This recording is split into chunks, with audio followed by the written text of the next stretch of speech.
En 1940, Fernando Ortiz implementa por primera vez el término transculturación para definir los procesos transitivos de una cultura a otra. Esta definición tuvo tanto peso en el transcurso del siglo XX que terminó repercutiendo en el mundo de las letras latinoamericanas. Por esa razón, hoy vamos a hablar de transculturación narrativa en América Latina de Ángel Rama. Ángel Antonio Rama Facal fue un escritor, crítico y editor uruguayo, integrante de la generación del 45, un grupo de autores e intelectuales con una incidencia crucial en el panorama cultural de la época. Un movimiento en el que coincidió con personajes como Emir Rodríguez Monegal, Ida Vitale, Idea Vilariño y Mario Benedetti.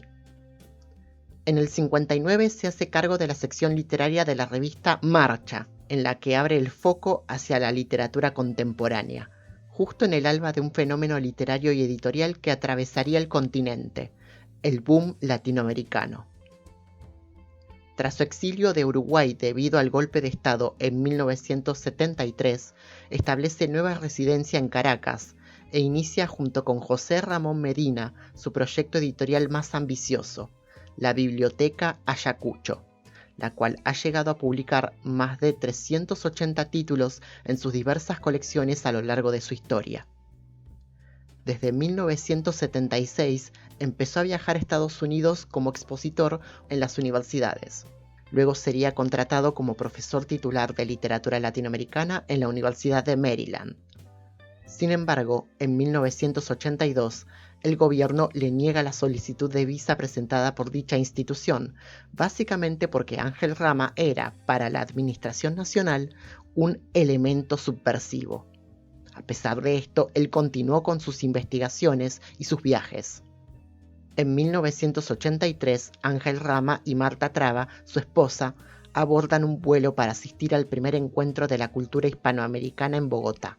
Había una escala prevista a realizar en el aeropuerto de Madrid-Barajas.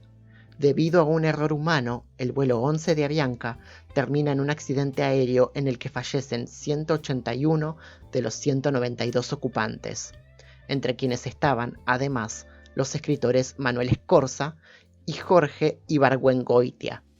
Póstumamente se publica La ciudad letrada en 1984, que junto con su libro Transculturación narrativa en América Latina, constituyen parte de un legado que sigue siendo tan inmenso como estimulante, provocativo e invaluable.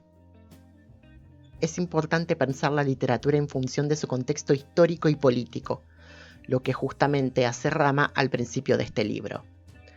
Realiza un recorrido sintético desde la independencia de los Estados americanos hasta mediados del siglo XX. Frente al avance del proceso modernizador en el continente, ciertas tendencias artísticas fueron reelaborando la idea de lo original de la literatura latinoamericana, o cómo debía hacerse literatura desde estas latitudes, lejos de la sombra de la España monárquica y colonial. Citando las primeras páginas de Rama, esta originalidad solo podría alcanzarse mediante la representatividad de la región en la cual surgía, pues ésta se percibía como notoriamente distinta de las sociedades progenitoras, por diferencia de medio físico, por composición étnica heterogénea, y también por diferente grado de desarrollo respecto a lo que se visualizaba como único modelo de progreso, el europeo. Rama hará una distinción geográfica significativa para pensar la transculturación narrativa. Latinoamérica, en la cartografía convencional, está dividida en países, pero, además, está dividida en regiones, delimitadas no solo en términos geográficos, sino también socioculturales.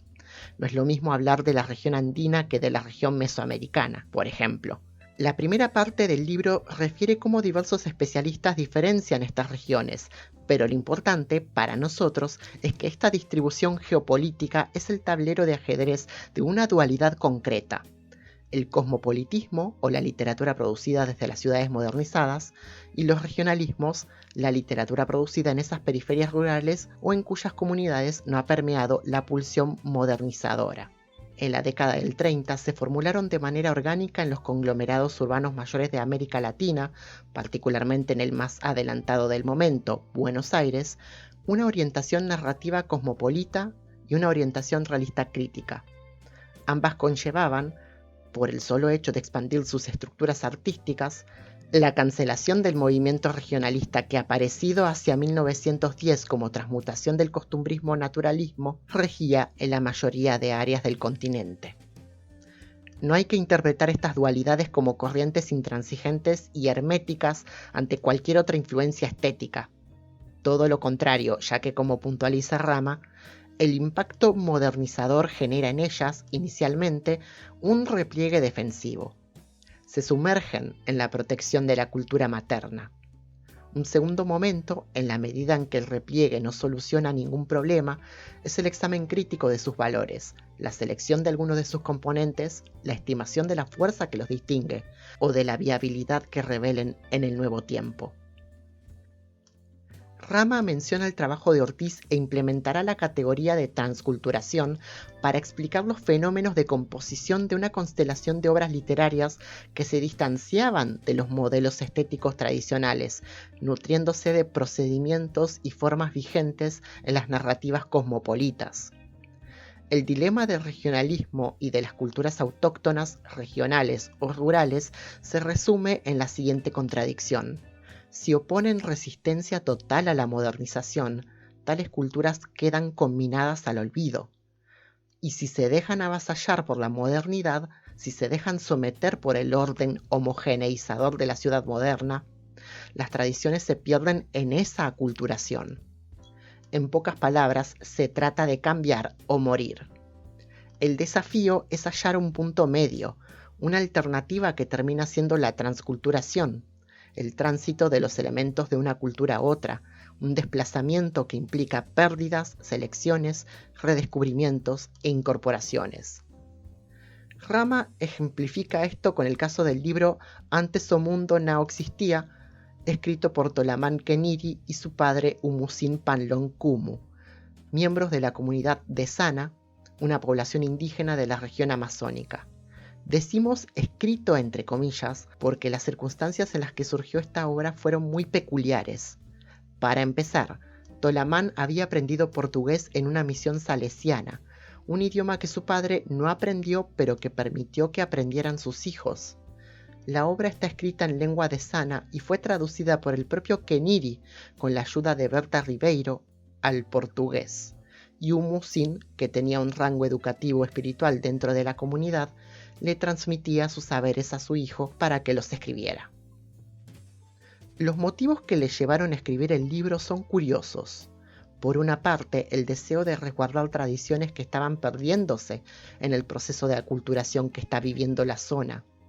Por la otra, el sentimiento de que la aparición del grabador permitía que hasta muchachitos de 16 años comenzaran a registrar la memoria de los ancianos, con peligro de que todo el mundo va a pensar que nuestra historia está errada, va a salir todo desordenado. De ahí la resolución de escribir él mismo lo que su padre aceptó dictarle. ¿Cómo pensar la transculturación en la literatura latinoamericana? Rama indica que este proceso opera en 3 niveles: lengua, estructura formal y cosmovisión. Lengua. De generaciones románticas que aspiraban a escribir una narrativa en el más impoluto y perfecto español imperial, pasamos a autores que empezaron a recrear variedades dialectales o rurales a través de los personajes hasta desembocar en una era de transculturadores que creaban un lenguaje literario único donde confluían las lenguas indígenas y las voces regionales con el idioma dominante. Estructura formal. Hubo una drástica transición donde, en un principio, estaban los escritores que desarrollaban obras de carácter costumbrista o naturalista, con una narrativa lineal, un narrador en tercera persona y una narración objetiva de una serie de hechos. De allí pasamos a autores que innovaban con tiempos no lineales, cambios de narradores y otros recursos literarios como el fluir de la conciencia y las oraciones extensas. Cosmovisión. Esta cuestión no puede pensarse por separado de los 2 niveles anteriores, pero requiere suma precisión, por lo que presento un ejemplo. Juan Rulfo utiliza el fluir de la conciencia en ciertas partes de la novela Pedro Páramo. Que haya elegido ese procedimiento ya implementado por vanguardistas europeos, por ejemplo, no significa necesariamente que él comparta sus valores occidentales y cosmopolitas. El universo de Pedro Páramo encierra una cosmovisión, un conjunto de valores que no pueden explicarse desde una lectura psicológica o realista de la novela, y que deben rastrearse en consonancia con otros códigos precursores. Sería simplista decir que cada novela latinoamericana es una repetición de mitos y leyendas autóctonos. Sí podemos decir que la transculturación permite que un escritor, al desarrollar un lenguaje literario, pueda representar las lógicas culturales de una cosmovisión o una forma de ver el mundo de una comunidad a través de una lengua transculturada que no obedece las lógicas de la modernidad. Un escritor moderno occidental opone verdad y mito. Un transculturador se instala en el espacio entre ambos y nos muestra la unión de ambas esferas en el puente de la lengua. Una vez empuñada la categoría de transculturación narrativa, ¿cómo entender el rol del escritor sino como una figura de mediación entre la cultura regional y la cultura dominante? El narrador de las historias, frecuentemente un personaje, a veces un elemento externo a la obra al cual van dirigidas las narraciones. Este narrador o este destinatario del relato ocupa el papel de mediador, uno de los roles característicos de los procesos de transculturación. En él se deposita un legado cultural y sobre él se arquitectura para poder transmitirse a una nueva instancia del desarrollo, ahora modernizado. Es el escritor quien ocupa el puesto de mediador, porque esa es su función primordial en el proceso. Y es él quien devuelve al relato esa función mediante personajes que desempeñan dentro del texto esa tarea. Más que la imagen de un creador que apela a sus dotes personales para engendrar una obra innovadora, Rama nos presenta una definición de escritor como un agente de contacto entre culturas sobre el cual convergen el peso de dos dimensiones, la autóctona a la que pertenece y la moderna a la cual se dirige. A través de una literatura transculturadora, ambas vertientes se congregan en una tensa fusión lingüística, de tal manera que lo nativo no se pierde, sino que se transmuta y echa raíces en las grietas más oscuras e íntimas de una lengua dominante que empieza a desarmarse y subvertirse. En sus análisis sobre las obras de Arguedas y Rulfo, la idea de transculturación narrativa queda cristalizada con mayor eficacia, pero creo que podemos hacer una pausa en este punto para apreciar todo el esfuerzo intelectual de Rama por contemplar la narrativa latinoamericana desde una perspectiva renovadora para la época. En muchos sentidos, la propuesta de Ángel Rama suena novedosa incluso para los lectores contemporáneos, porque desafía nuestras convenciones establecidas de lo que es la literatura latinoamericana. Dentro de los proyectos narrativos de los autores transculturadores que Rama se ha preocupado por investigar y visibilizar, hay una riqueza literaria que no puede ser explicada pura y exclusivamente por la genialidad individual o por los demonios personales de un escritor. El concepto de transculturación de Rama, como el de heterogeneidad de Antonio Cornejo Polar, fueron agujas de luz en el oscuro cielo de una literatura que ansiosamente deseaba anunciarse a sí misma desde el aullido de sus propias constelaciones críticas. El legado de Ángel Rama es fundamental en la historia de nuestras letras.